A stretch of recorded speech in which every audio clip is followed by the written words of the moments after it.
স্বামীকে খুশি করার 8টি উপায়। নাম্বার 1, কখনো স্বামীর আগে খাবার খাবেন না।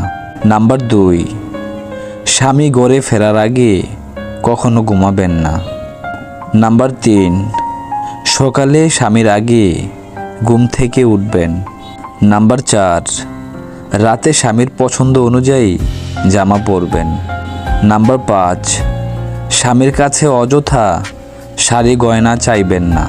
নাম্বার 6, স্বামী রাগ হলে নিজেকে সংযত রাখুন।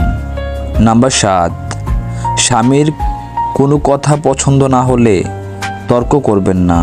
নাম্বার 8, স্বামীর সাথে উচ্চ সুরে কথা বলবেন না। লাইক, কমেন্ট, সাবস্ক্রাইব করে পাশে থাকবেন, যাতে করে এরকম মোটিভেশনাল ভিডিও আপনাদেরকে উপহার দিতে পারি।